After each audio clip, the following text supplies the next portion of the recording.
Good evening and welcome to the San Bruno City Council meeting of February 14, 2012. Happy Valentine's Day to everyone. Roll call, please. Councilmember O'Connell. Here. Councilmember Medina. Here. Councilmember Salazar. Here. Mayor Ruang. Here. And Vice Mayor Ibarra is excused with notice. And I see we have some special guests here tonight. Is it Troop 71? Is that correct? Would you all stand and lead us in the pledge, please?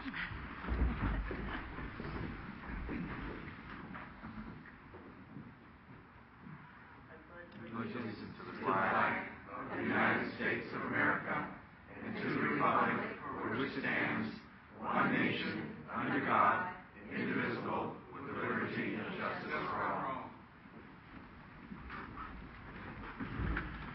Troop is joining a portion of our meeting tonight as qualification for their merit badges. So welcome, and always great to have you guys on board.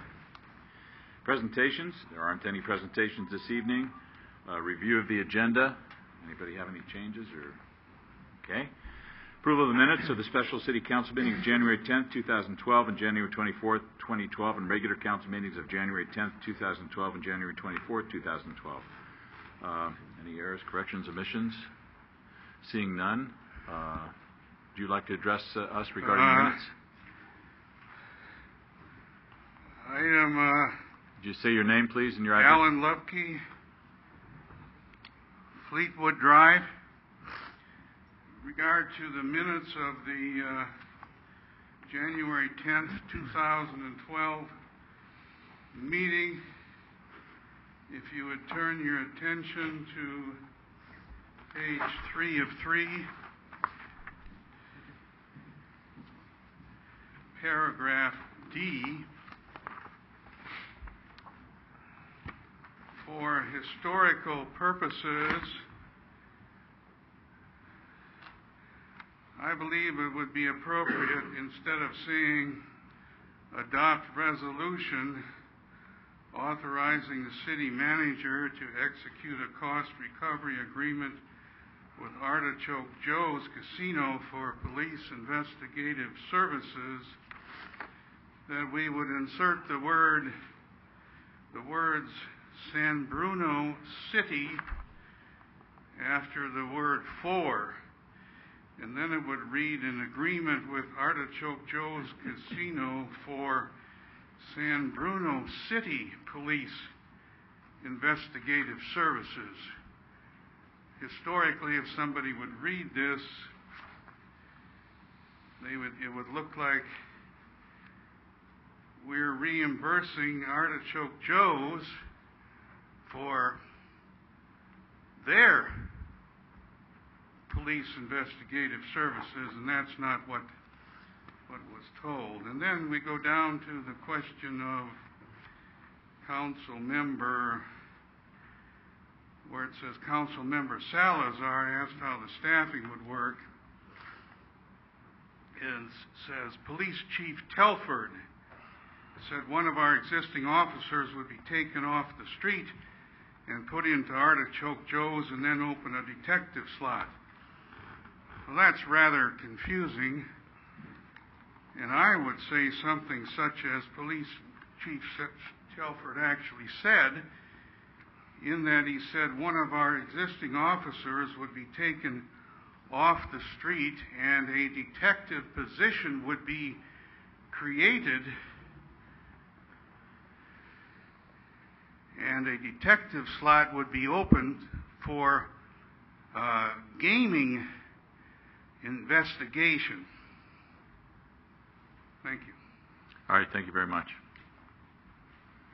Do we need a change, City Manager? Two different comments for Mr. Lupke's. These are in general the minutes, but the complete entire minutes, which are in fact of the City of San Bruno City Council, are on tape. I'm not correct? Every word. So these are a compilation of those. Well, yes. The written document that you have in front of you tonight is the official record as the historical document that is the formal record of the City Council's meeting discussion and its action. And I would respond to Mr. Lupke's comments in two ways. First of all, the comment regarding the resolution that you adopted on the agenda at the January 10th meeting was presented to you in the way that it is captured in the minutes, and your action is accurately reflected in these minutes. Mr. Lupke's comment about the title of resolutions as a means of more fully and properly and clearly disclosing to the public and for the historical perspective about exactly who did what. His comment is well taken, and we can certainly do that take that into consideration on a going forward basis. So I would not recommend that you make any change, and it would be improper for you to do so. As to Chief Telford's response to Councilmember Salazar's comment, that is within your purview to clarify or correct the language that is in front of you tonight. And again, this is the official document of your meeting, and as long as what you say and want in the minutes is actually consistent with what was said at the meeting, you're free to make modifications to the minutes before you adopt them. Okay. Would anyone agree to make that minor modifications? Is that all right? Irene? Oh, it's fine with me. Yeah. I was trying to remember what it all was. Okay. Do we need a motion or consensus? Just the fact that we can address city clerk and tell her to make the changes as requested? That would be fine. All right. Carol, would you do that?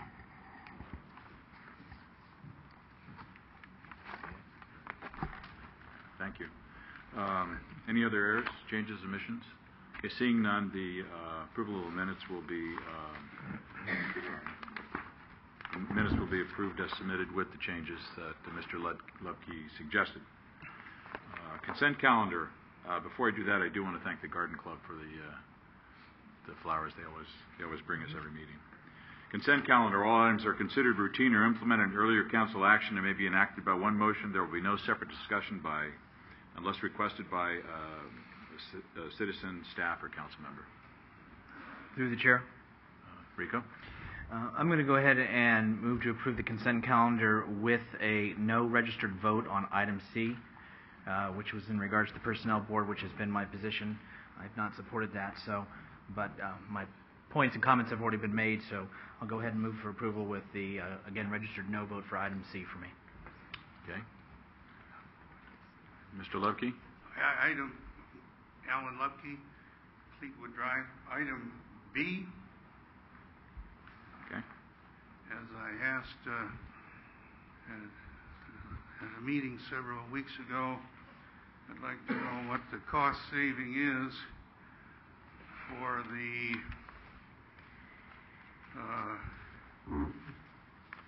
resignation of the San Bruno cable TV manager for one payroll period. In other words, what was his salary and what's the salary savings as of this time compared to the time that that position was occupied? Okay. I don't know if we have those specific facts tonight, but we'll be happy to get those to you. Well, I was told that, and it's in the minutes,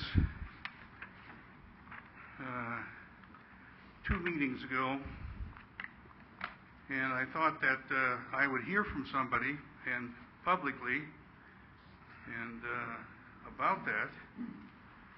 Very surprising to me that question can't be answered. We can't recall what was asked by somebody who came all the way to be here in person to ask that question. So I'm very disappointed. I will be here again at the next meeting, and hopefully there'll be an answer to that question. All right. We'll have that answer for you. City Manager? That information was prepared, and obviously Mr. Lepke is expressing a concern that he did not receive it. We will make sure that he receives it, and we apologize for the oversight if it was not provided to him. I don't have it in front of me, but we will see to it immediately that he receives it. Okay. I'm bringing it up at a public meeting so that the answer can be given at a public meeting, not just for Alan Lupke specifically. Thank you. Thank you. Excuse me, through the chair. Mr. Lepke? What? Just a question, sir, and it's more as to Valentine's Day, more curiosity.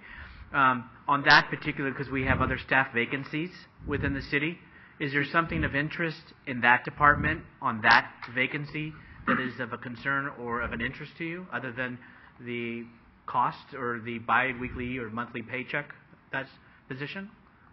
Cost savings to the city, every penny counts. I understand that, Mr. $100 Lepke. here is $100 here is But there are $100. also other staff vacancies. That's why I'm wondering why you're asking about that specifically in that department and not across the board or in other departments. I was at a meeting 2 meetings ago, and I can't remember now how I knew that he was no longer the director, but it just came to my mind, and I happened to be here at the meeting, and that was an issue, and so I thought I'd ask the question just out of curiosity. And that's why I asked mine, same thing. Yes. So thank you. Yes, Thank you for your feedback. All right, consent calendar. There is a motion to approve with the... Michael, did you have a question? I was going to second the motion, but there are some resignations in there, and I just wanted to make sure that we allow a little time after we do this to just acknowledge the people that were on the committees. If we could do that. Sure. No, Okay. go ahead. So, All right, so with that, I'll second the motion. okay, this consent calendar is moved and seconded to approve the consent calendar with the registered no vote by on item number C by Mr. Medina. On the question, all in favor? Aye. Aye. Opposed? Okay. Michael. Okay. So, as I mentioned, there are some resignations that we included in the consent calendar, and I just wanted to take a brief minute to acknowledge the people that have served on these committees. Carl Nicolari, Emil Hans, and Walter Carrasco are no longer able to serve on their respective committees, and I just wanted to take a minute to thank them for their service and acknowledge that there will be some openings in some committees coming up. Right. And commissions, boards, and committees are the lifeblood of what happens around here. They're all volunteers. So the city clerk office is wide open to applications. We're really looking forward to having a number of people. Carol? Since we have 3 committees that have openings again, we've advertised it as we always do, but it will be posted in the bulletin board, posted at the library. It will be in focus. Contacted the Daily Journal. They're going to print it, and hopefully we can get lots of people to come forward and volunteer. Good. We look forward to it. Item number 8, public hearings. Notices have been published, posted, and mailed. We don't have a public hearing this evening. Item number 9, public comment on items not on the agenda. Is it council policy to refer matters raised in this forum to staff for investigation and/or action where appropriate? The Brown Act prohibits the council from discussing or acting upon any matter not agendized pursuant to state law. Would anyone like to address the council under public comment? Hello, my name is Alan Lupke, and I live on Fleetwood Drive. The other night, I observed 2 men in, after dark. It was 6:15 p.m., and they were across the street. They were in clothing, protective gear with fluorescent vests, typical as you see as service members. And I watched these men for a good 5 minutes, standing at the front door of the house across the street, and have no idea what they were doing. So I stared at them, and then they finally recognized me, and I said, "Who are you? What are you doing?" and they said that we are with this company. It was a General Electric company. They showed me a card, something to do with lighting or security. They said we're looking for people in the neighborhood who have out-of-date wiring, and then we'll offer them a service, and then they can put up a sign in front of their house. And I said, let me see, please, the San Bruno city permit that you have to go soliciting door to door. And then there was another gentleman. He'd been walking on my side of Fleetwood Drive. He came to join them. And then I said, let me see, please, your San Bruno city permit, because the law in San Bruno requires a permit issued by the city clerk if one is to go to do any door-to-door solicitation. And Lord only knows after dark what happens, what's going on here. We've had robberies in San Bruno and everything else. And then so they said, well, let us call our supervisor. So they got on the phone, and here comes the supervisor, who happened to be down the street in a car, and he drove up. And I said, may I see your license, please, your permits, please, for going door to door in the city of San Bruno. He said, here, look, I have permits from every city in the Bay Area. And he started going through the book, Pleasant and Dublin. So I said, those are not permits. Those are business licenses. There's a great deal of difference. And he kept persisting that they had San Bruno. He showed me the business license for San Bruno. So by this time, then, I had called the police officer, and I told these gentlemen to wait, which of course they didn't. And then I waited for the police officer a good 45 minutes. And the police officer never showed up, and I called the on-call duty officer, and I was going between my cell phone and home, and they eventually called me back, and I said, well, here, I've been here. I said, I would expect that when I make a call and the officer comes by to look for these people, that they would look for me. And I had this very bright flashlight, and the gentleman sitting right here can tell me exactly how bright that flashlight is. Right, sir? Raise your hand. There you go. He can tell you just how bright it is. And I was pointing it from the time I had called at this large block on in front of my house, which has my house number. It's a white stone with black letters. And finally, the officer came by. He parked the block and a half back because he said that was protocol. You don't, when you're reporting to an incident, you don't park right in front of the house. And he came up to me, and I gave him the information, the details, the name of the company. And I said, what you need to do, officer, now is you go to the city clerk and with that name of that business, and you have her look up the name of this people who have this business license in San Bruno, and then you report that information to whoever can do something about it, and you give it to the watch commander, and then at the next city council meeting, I said, I'm going to ask the police chief to report to tell me, this will be my chance to meet with the police chief here. I'll be at the next city council meeting, and would you please ask the police chief, give him a note so that he can tell me just what were the results of your investigation. So I say to the police chief, sir, I will be here after the meeting to get your report.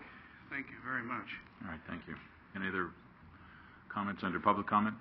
All right, move right to item number 10, conduct of business. First item is A, receive a report on the community-based transportation plan and provide feedback to the San Mateo City County Association of Governments, CCAG.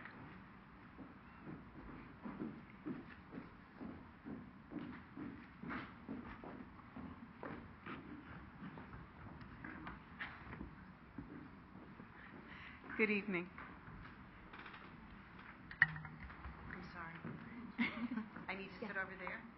No, you're good. Thank you. Okay. Good evening, Honorable Mayor and members of the City Council. As you know, I'm Laura Russell. I'm a planner in the Community Development Department. It is my pleasure tonight to introduce Corinne Goodrich. She's with Samtrans. She'll be introducing you to the background and the process for the community-based transportation plan. Thank you. Is the PowerPoint going to come up? Oh, take off the lid. Fabulous. Okay, thanks. I'm Corinne Goodrich. I work with Samtrans as the Manager of Strategic Development. Samtrans has been essentially the consultant to CCAG to conduct community-based transportation plans in San Mateo County. The plans are a requirement of the Metropolitan Transportation Commission. Beginning in 2001, they looked at a lifeline transportation network in the Bay Area. What they decided was that the most important thing was to focus on communities with low-income populations and or high concentrations of minorities. And so in San Mateo County, this is the fourth and last plan that will be done. Plans have been completed in East Palo Alto, the north central city of San Mateo neighborhood, the Bayshore area of Daly City, and now this is San Bruno and South San Francisco. And the goal of these is really to consult with the community to understand what mobility needs are and also what people see as the best solutions that would help them in terms of transportation and mobility in their communities. The requirement for these is tonight, as Laura said, that you accept this report. But for Samtrans, the requirement is that the transit agency consider these recommendations as we develop our short-range transportation plans. On behalf of CCAG, CCAG has certain funding sources, primarily lifeline transportation funding, and these projects give the basis to get funding from that source. This is a picture of the study area.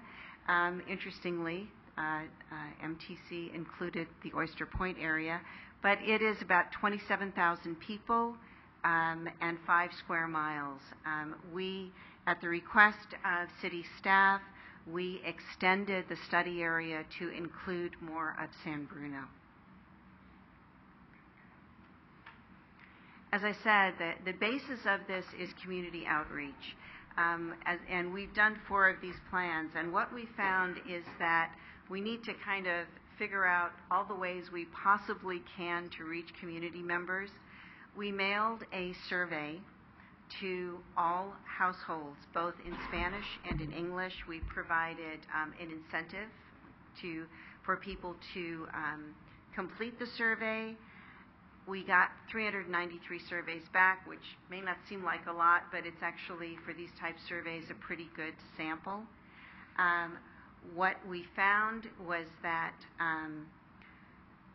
relative to the survey findings, we asked people about difficult trips that they make. And we found that this is a really good way to get right to the core of what people need.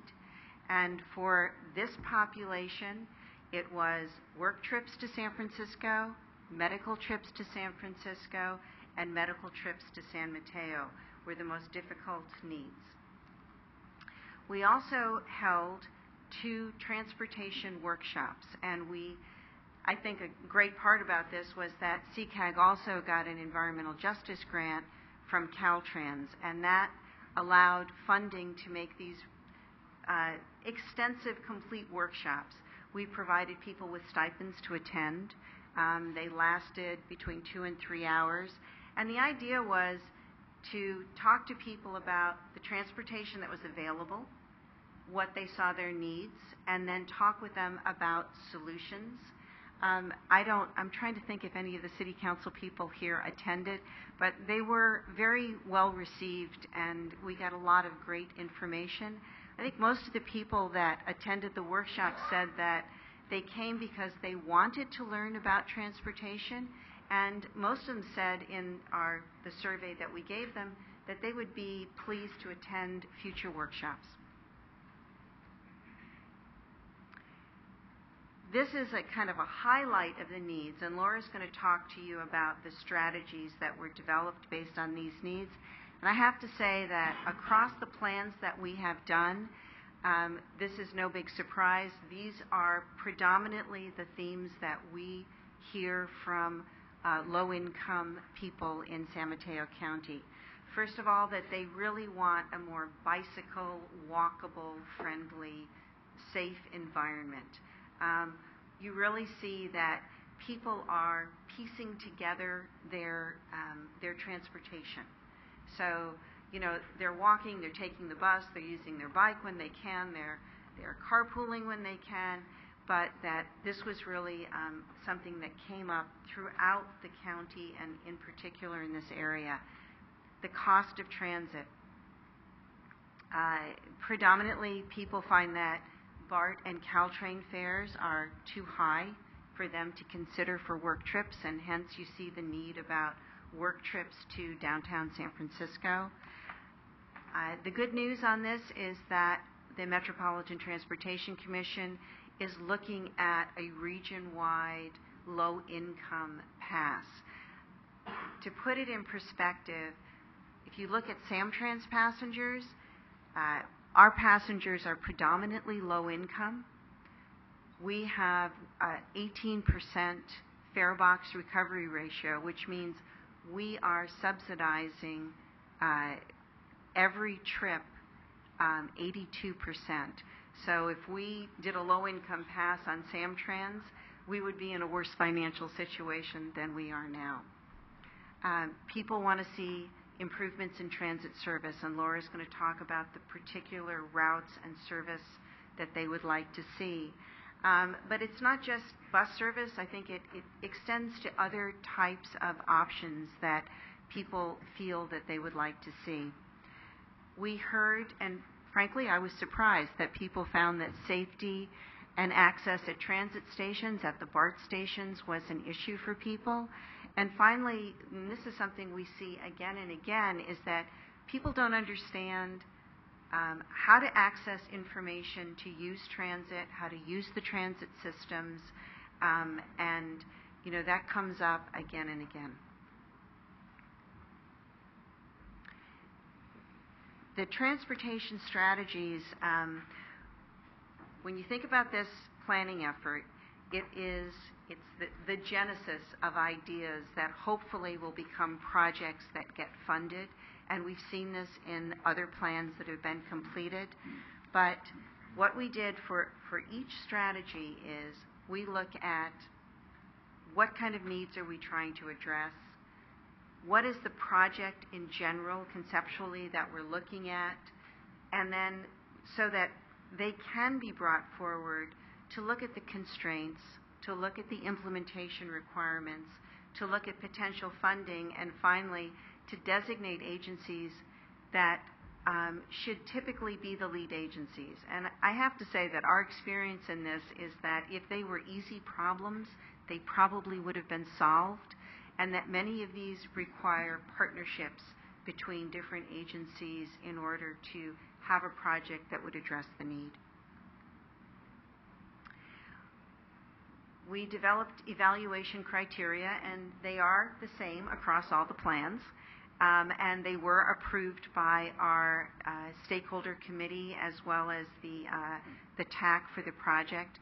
But the idea was that we'd look at each of these transportation strategies, because it was, you know, people brought it up, even though as transportation planners we might say, not going to happen, right?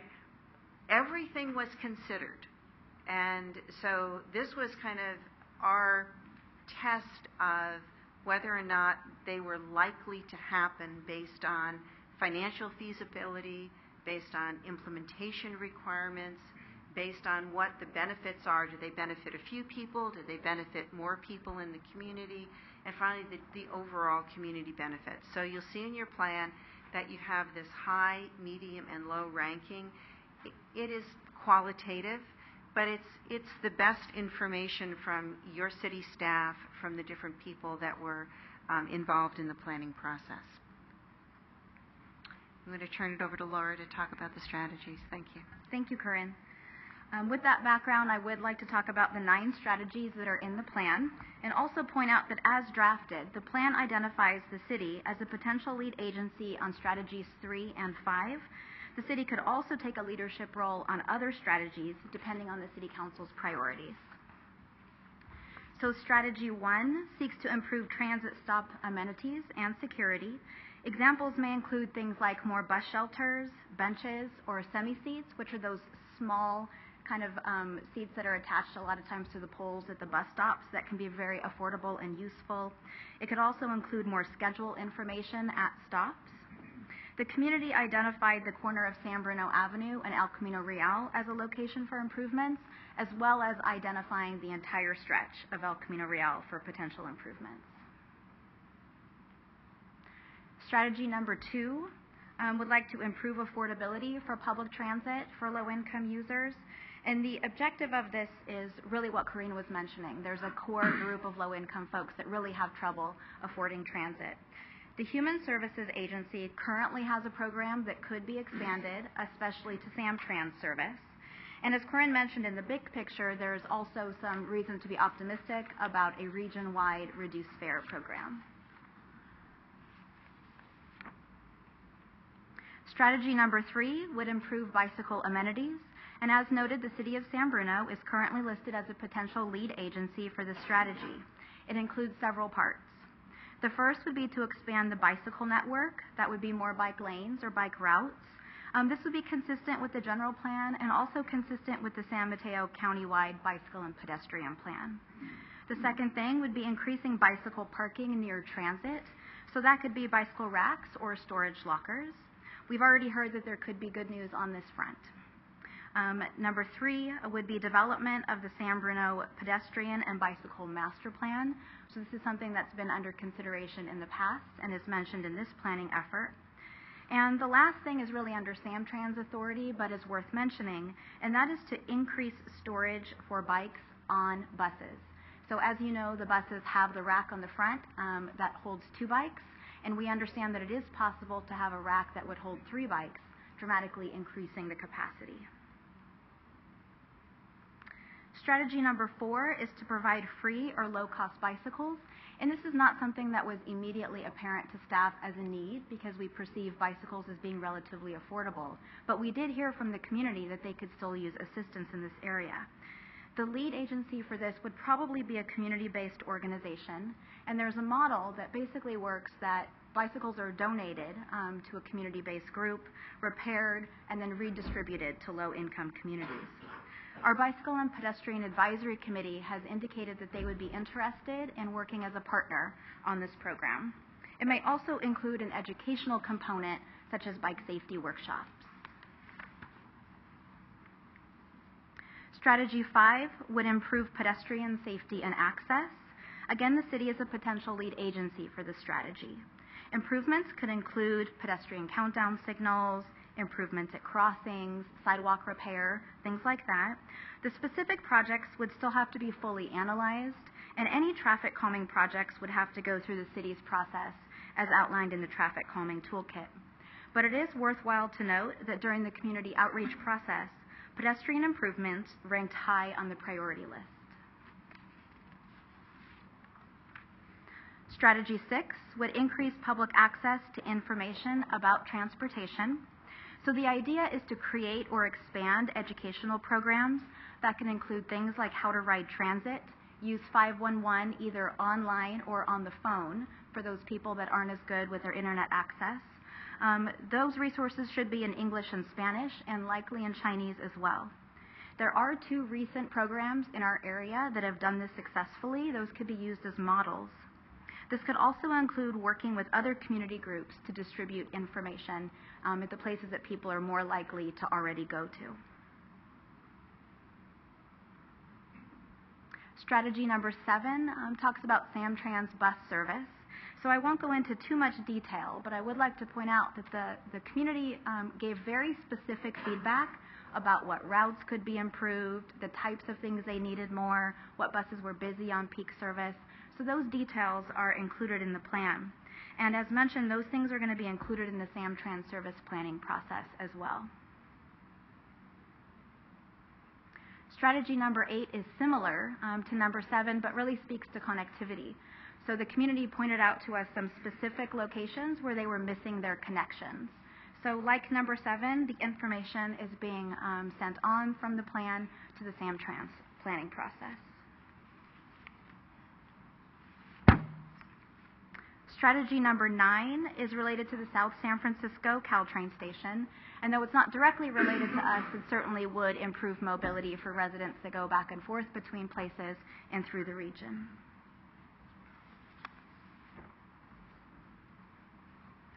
So to review where we are at this point, it is a joint plan and requires review by several agencies. South San Francisco has accepted the plan, and they've asked for additional translation into Chinese for any outreach materials that come out of the plan. CCAG has also accepted the plan contingent on incorporating the comments from the City Council. And then looking forward, other community-based transportation plans have resulted in significant grant funding for local projects and programs. So completion of this plan should improve our chances of receiving funding in the future. And it's useful to have the plan and to know the City Council's priorities. That way, when the grant applications come to us, we have the projects ready to go and already know what your priorities are. So in closing, staff is looking for council feedback on the plan for incorporation into the final version. SamTrans staff is available for questions. I'm available for questions. We also have a member of the CCAG staff here tonight. Thank you very much. Okay, Corinne, I noticed on the PowerPoint they mentioned specifically El Camino Real and San Bruno Avenue and Genevan and El Camino Real. What concentration or interest have you put on the area surrounding our new grade separation? That's a good question. It didn't specifically come up because, I was going to say, because we're looking at what is here now, not especially what is going to be here in the future. Okay. But all of these improvements, I think, address, safety, walkability, and so forth. Mm-hmm. I'm thinking in terms of, bicycle racks and all the different kinds of things that are going to be more heavily concentrated in the area with a whole lot more people going in and out. So we brought it up tonight. Okay, we'll add that. Anyone else? Here we go. Just wanted to, just 2 quick questions, Corinne. How do you, if you could briefly say, how do you see this plan for South City San Bruno assisting us to acquire grants that will help make some of these improvements that have been outlined here? It certainly has worked for other entities. East Palo Alto in particular has used the plan to get shuttle funding. I'm trying to think of the other. Gene is the one who is the guru of Lifeline funding, but the Bayshore plan resulted in a couple of grants, one for the 7 Mile House, improvements to that bus stop, another one to add a shuttle. So I think the importance of this is you're not going to get a grant unless the first thing you can do is document that there really is a need and that you've done an outreach process. So as I said, it's kind of the genesis of these projects because you are doing just that. You're documenting what the needs are. And then finally, I just wanted to confirm too that the review of this and or acceptance of this document doesn't, shall we say, confirm San Bruno obligated in any financial situation going forward, or having to come back to say, well, you folks were in favor of this, and so now here's something that we wanted to pursue, but there's a price tag involved. No, it doesn't. It really is just providing the city and other agencies with a better reading of what the transportation needs are. Okay. Thank you. Okay. Michael? I was curious, you mentioned some other studies in different areas, and I was wondering how the priorities that came out of this study compare with the priorities in those areas. Or are they fairly similar across the county? Yes. Okay, thank you. let me clarify. Staff, you're not asking us tonight to give you the priorities we have for this, or are you? Yeah. What we're looking, what we're looking for is your general feedback, on the priorities as they're outlined within the plan. So there's 9 total priorities with us taking the lead on several of them. Are those the priorities you'd like us to focus on? Are there any ones that you'd like to see us become more involved in as we move forward?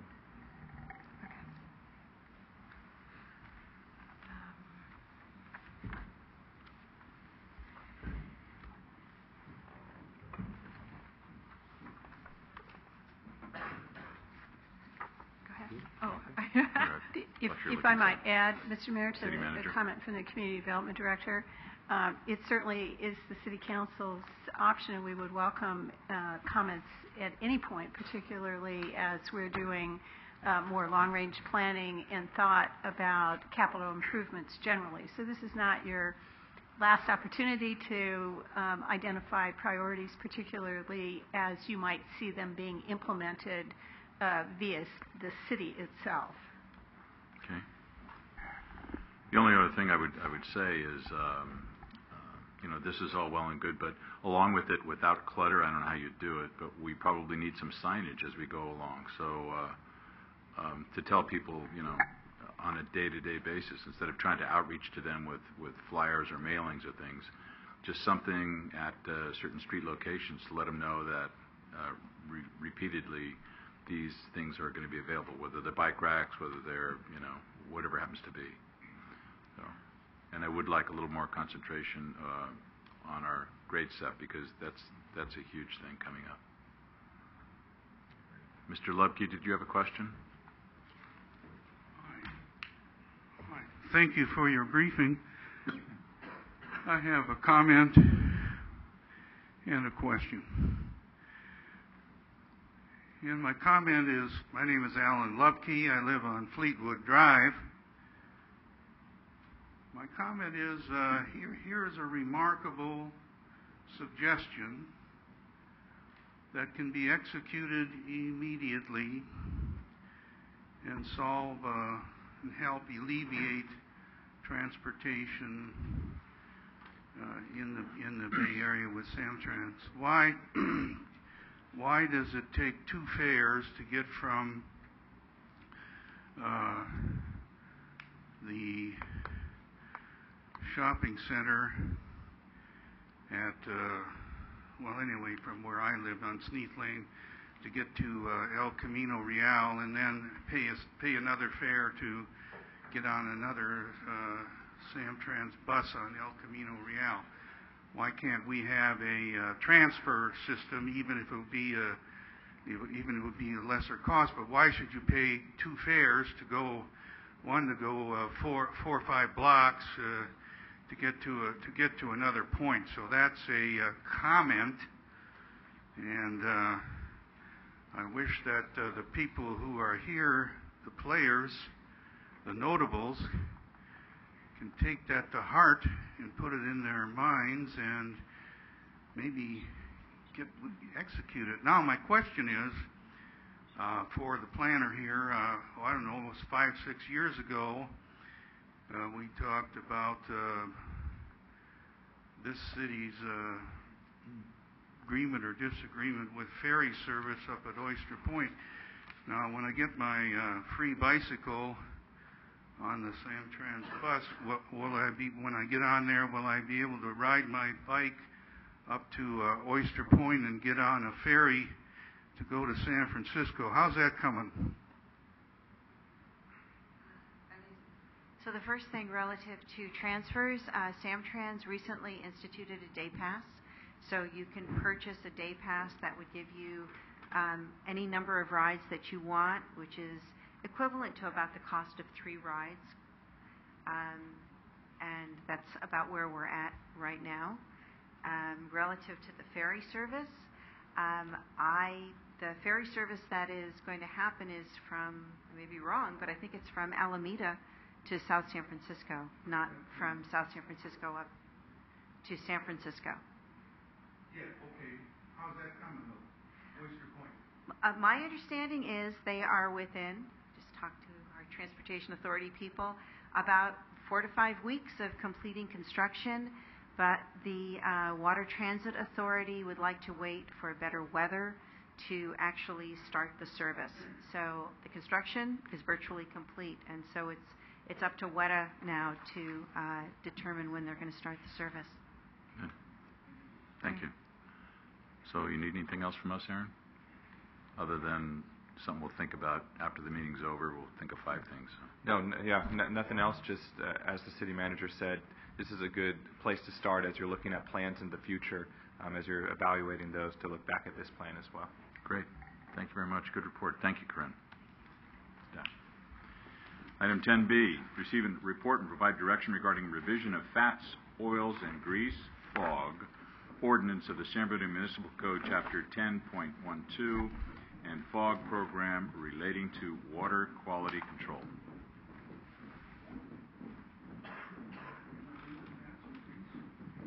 Mr.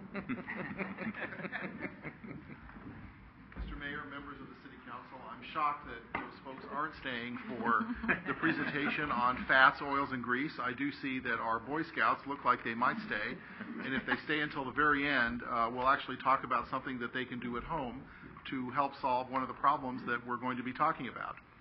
So the item on the agenda is to recommend that our wastewater ordinances and policies, especially those regulating fats, oils, and grease, FOG for short, not to be confused with the weather conditions, reflect our current implementation practices for those wastewater treatment ordinances. So tonight I'm going to briefly cover 4 topics. The first one is why we should regulate FOG. The second topic is what have we been doing so far. Third is why do we need to change our ordinance and what effect is that going to have. And fourth, what can residents do to help? So the first question is, why do we want to regulate FOG discharges? And the answer is very simple. They're a very large contributor to sanitary sewer overflows. In fact, over 37% of them are caused by fats, oil, and grease in the sewer system. So most of those, of the FOG, comes from food service establishments. And in the staff report, we've abbreviated that as FSE. So sanitary sewer overflows are bad for everybody. They're bad for residents and businesses because their businesses and residences are damaged. They're bad for the city because they result in sometimes expensive insurance claims. And they're certainly bad for the environment. So that's why we want to regulate them. So the second question is, what have we been doing so far to regulate the discharges of fats, oils, and grease into the sewer system? And the answer is quite a bit. The cities of South San Francisco and San Bruno have been requiring food service establishments to pre-treat FOG before they reach our jointly owned wastewater treatment plant. And that's to comply with state and federal law that's already on the books.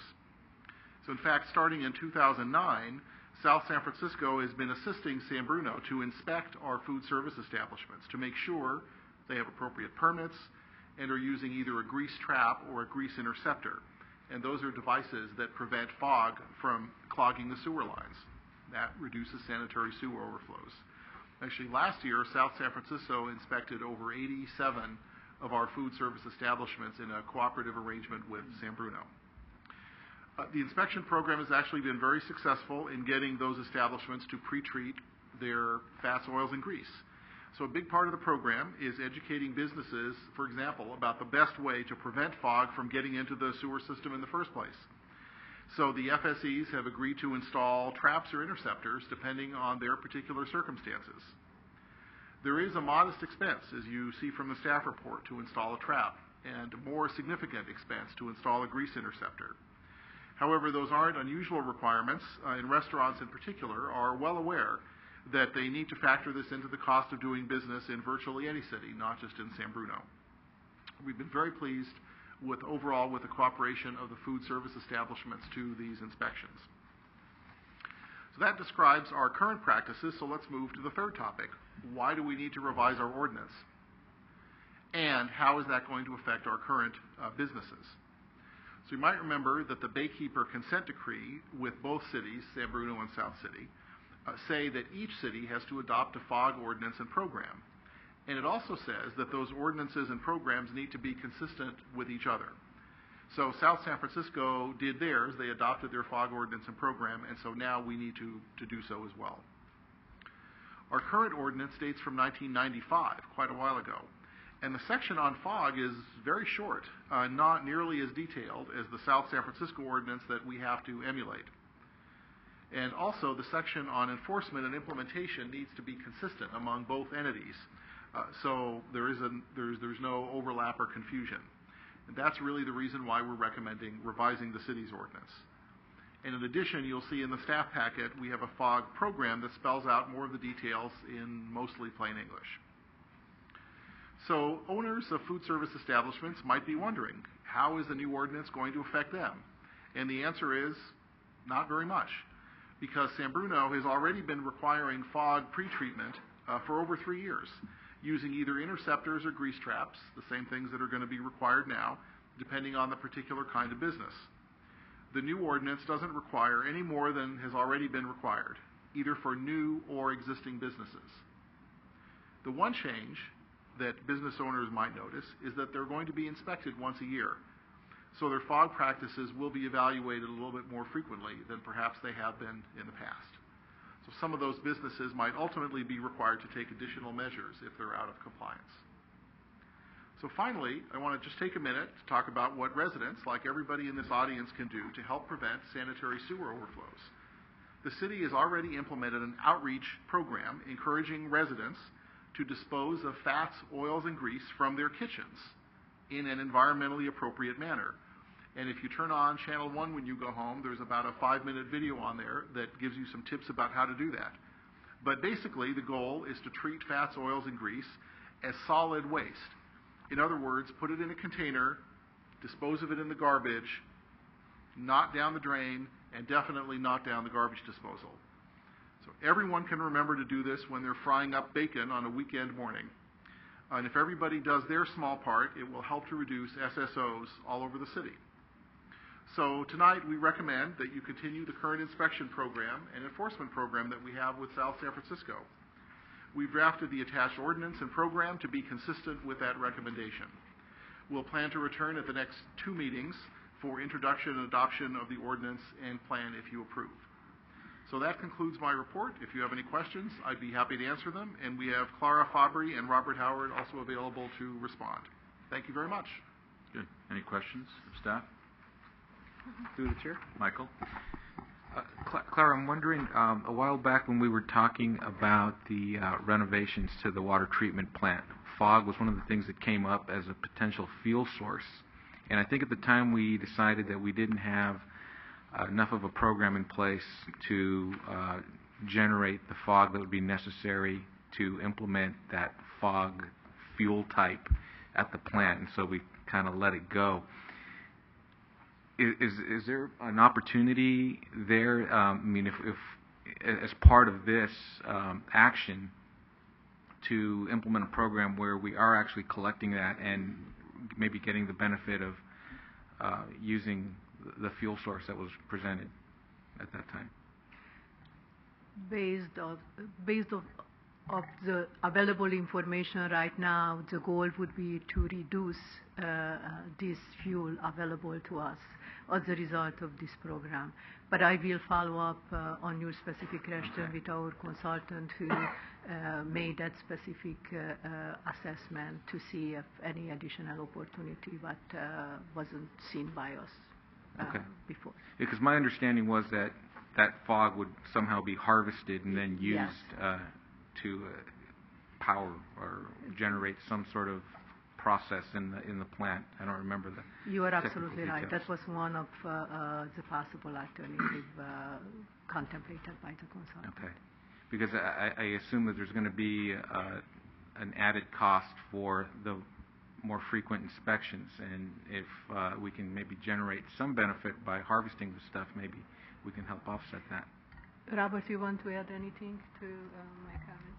Yeah, just a little bit. The part of the design of the upgrade, actually restructuring of the water quality control plant, has improvements to the digester, not so much because they were They are structurally old, 1950s, but they didn't have enough strength to take the velocity that the pumps need in order to mix in the grease completely into those digesters. So it's definitely part of South San Francisco and therefore San Bruno's plan, and I've been on the committees with decision making on those areas. So it's not just a pie in the sky idea, but it's actually something that they're designing the end equipment for the grease to generate more gas that would generate more energy for generators, and therefore there may be a reduction in cost, indirectly.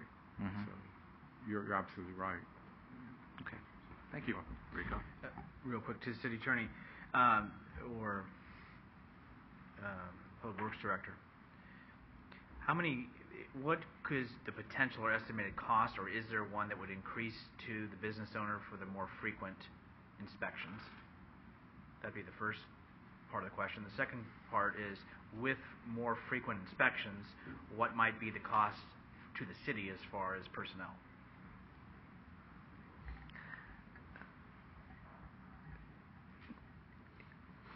The first question, if the businesses will comply with the requirement and they will follow the expectation, the agreed on maintenance for those devices installed at their facility, the more frequent inspection would not result in additional cost for the businesses.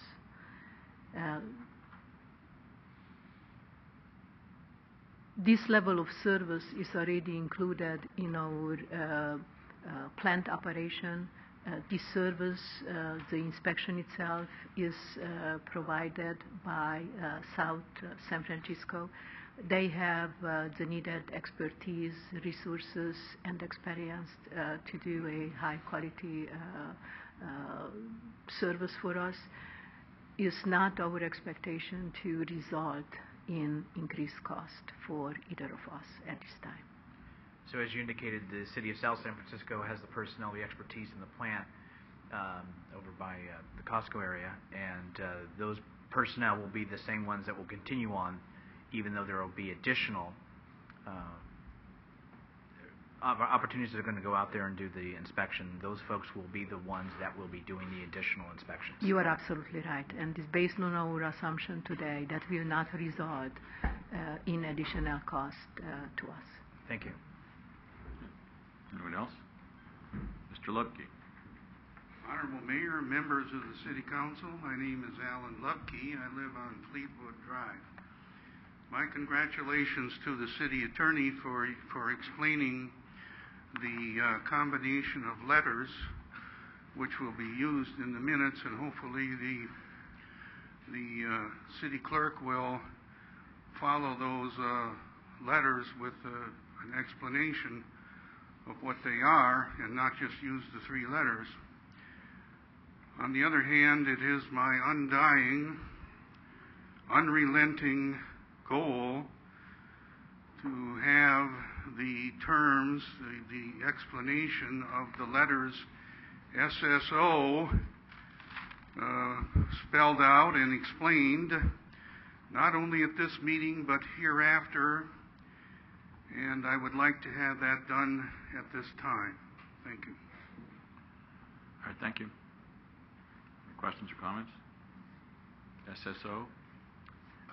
Sanitary sewer overflows. I think I said that in the staff report, but I may have missed that. Well, in any event, if there are no other comments, then we'll plan to bring back. I'm sorry, I didn't mean to suggest that there aren't. If there aren't any, then we'll plan to bring back the ordinance for introduction at the next meeting and adoption at the following meeting. Great. Thank you very much. Thank you very much. Okay. Item 10C, received mid-year financial report as of December 31st, 2011 for the 2011-2012 General Fund, Special Revenue Funds, Enterprise Funds, and Internal Service Funds budget.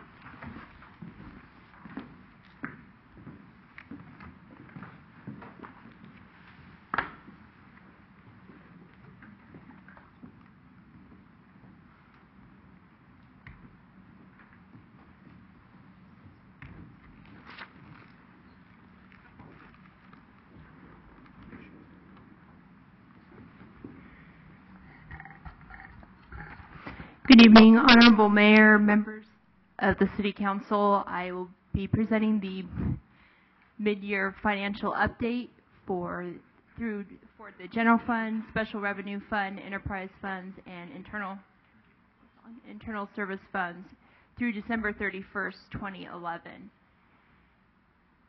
Revenue and expenditure data from the first 6 months of the fiscal year begins indicating trends that we can anticipate and allows us to project actual year-end revenues. As a starting point, I will begin discussing the general fund revenues. We discussed these already earlier this evening at the study session, so I plan to just walk through the highlights. Primarily where we're seeing some increases are in the areas of sales tax. While we are only showing that we are at 42% of budget for the current fiscal year, there are some timing delays related to when we receive sales tax revenues. At this point in time, we anticipate that sales tax revenues will exceed the budget at the end of the fiscal year by approximately $500,000. As I discussed earlier, this increase is an increase that we're seeing across the entire city. It's not attributable to any one or two particular businesses, but rather it is indicative of general economic growth across the whole city. Similar to the story with sales tax, we are seeing increases with hotel-motel tax, otherwise known as TOT. Year to date, we at the December 31st point, we are at 60% of our budget.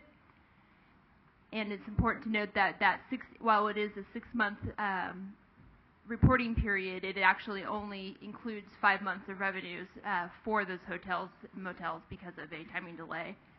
We are seeing a 20% increase in TOT tax receipts over last year.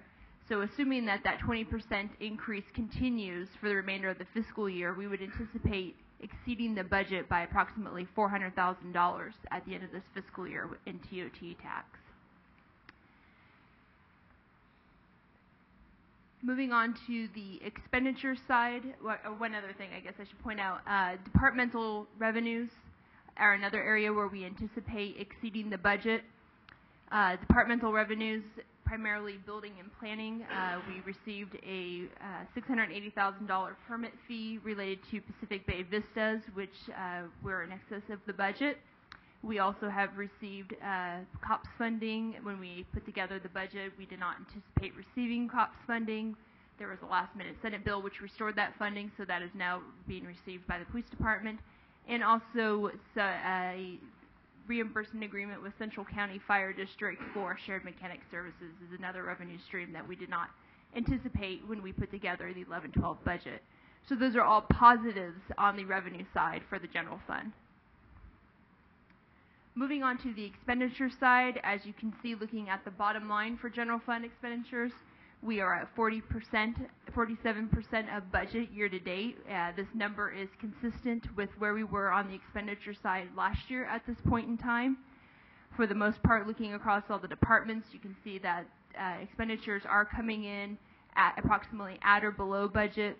A few exceptions, and those actually will be addressed related to the engineering department. There are some charges that need to be allocated out still, so we anticipate that those expenditures will come more in line with budget after we do those items. So that concludes the general fund portion of my presentation. Moving on to the redevelopment agency, we typically received property tax increment in 2 disbursements, 50% by December 31st, and then the other 50% by the end of the fiscal year. We, to date, have received approximately 40% of our tax increment as of December 31st. When we would have anticipated receiving approximately 50%. The decrease in what we received was due to some pretty significant property reassessments in the redevelopment area that were resulted in some one-time decreases in the amount of increment that was distributed to the agency this year. So unfortunately, we did receive less than we anticipated. And also, as you're well aware, the elimination of redevelopment effective February 1st means that we will not receive tax increment going forward, that this 2.8 that we received in the 80% operations fund represents the last tax increment payment that the redevelopment agency will receive. Similarly, on the expenditure side, we are only at 16% of budget, primarily because of some major payments that are made towards the end of the fiscal year, so this 16% is on par with where we were last year. Moving into the enterprise funds, the revenues, on the revenue side, we are tracking within the budget, forecasted budget amount. A couple of exceptions, we are seeing a slight decrease in the cable department revenues, which we anticipate we will be able to address with some additional efforts on the commercial services side. We have had some recent sign-ups that will increase the revenues in that area, so we're projecting some increases in the latter 6 parts of the fiscal year in the cable department. But on the similar side, their expenditures are tracking to be below budget at this point in time. On the wastewater fund, the revenues are at 50% of budget year to date. This is an increase of $600,000 over where we were at this point last year, which is consistent with the rate increase, the 3-year rate increase program adopted by Council in 2009. And a similar story on the revenue side for water revenues. We're seeing a pretty significant increase of $400,000 on the water side as part of that rate increase program as well. Expenditures in both wastewater and water are tracking below budget. On the water side, the dollar amount year to date over last year is higher, primarily due to the increased cost of water purchases. And finally, on the stormwater enterprise, we received stormwater revenues from the county as part of the property tax distribution because those are collected on the property tax bill. To date, we have received 46% of that budget. I do anticipate that we will meet the budget. We tend to see less consistency on the allocation of stormwater tax revenues as opposed to our other property tax revenues. And similarly, on the expenditure side, we are below budget, tracking below budget at 35%. So that concludes my presentation for this evening. I'm more than happy to answer any questions. Any questions of Finance Director? Mr. Lubke, you have a question? My name is Alan Lubke. I live on Fleetwood Drive. Through the mayor, the presenter used the term cops or crops on one of the initial slides. What was that? What does that mean? Okay. Could you define COPS for us, Kim? Yeah, my apologies. COPS funding is also referred to as supplemental law enforcement funds. I don't actually know what the COPS acronym stands for, but they are also referred to as those funds. And my other question is, where do we show income for grant money? Is that shown on revenue and expense and well, is it shown on these charts? And then would the 15,000 or whatever it was for Fire Station 2 from PG&E, would that be shown on these charts? So to answer your first question, grant revenues are put into a special grant revenue fund. They were not discussed and are typically not discussed as part of our quarterly budget update. And the $15,000 for the fire station, I believe, was a prior year transaction, if I'm not mistaken, so it was not incorporated into these numbers. Would they have been incorporated in these numbers if it had been this year's transaction? Can you I didn't understand your question. Well, I'm trying to get an explanation as to how that particular parcel of money is that considered revenue, and was it treated as such in last year's report? Yes, it would be considered revenue. It's treated as revenue. I believe with that particular $15,000, we put that initially into a general fund reserve fund, yes, which again is not the topic of discussion on the quarterly financial report. Oh, okay. But it is treated as revenue and general fund reserve fund. I understand now. Okay, clear. That's clear. Thank you. All right, thank you. Any other questions? I just want to say, and Kim mentioned it briefly, we did have a study session about an hour long before this meeting tonight, so got a more thorough briefing on a lot of this information. Thank you very much, Kim. Item 11, reports of commissions, boards, and committees. We have none this evening. Item 12, comments from council members. Anyone? Michael? Through the chair, I was just going to commend the Boy Scouts on their behavior here. They were very attentive and well behaved, and so I appreciate your attendance here, and hope you guys come back sometime. Yep. I think you should have no homework and take off tomorrow from school. You deserve it. There will be a questionnaire passed out to you all tonight about what we discussed. I'm only teasing. And for you guys, this would be great. A few weeks ago, we, along with staff, had a very interesting tour of the National Archives, which is in San Bruno here. A lot of you don't even know what I'm talking about because they call it the best kept secret in San Bruno. And it's very interesting. The staff encouraged us to tell all of our residents about the archives. You can walk in for some things, and other things you have to make an appointment. But if you look it up on the web, look up National Archives. It says National Archives San Francisco, but it's located on Commodore Drive in San Bruno. So very, very interesting. Kind of a PowerPoint, more of a slideshow with a lot of pictures and information on what they do, what they have, and what they're all about. So I'm suggesting a good field trip might be in order. So I want to bring that out. Did you have a presentation though? They had a nice presentation for us, and I'm sure it wasn't the first time it was done. It's very, very, very interesting. Very interesting. So any other comments? Okay. We are going into a closed session. 2 items. Confer with legal counsel regarding anticipated litigation. 1 case, California Government Code, Section 54956.9b. And 2, item B, a public employment and performance evaluation pursuant to Government Code, Section 54957, City Attorney. And this meeting will be adjourned until the next City Council meeting, February 28th, right here at the Senior Center.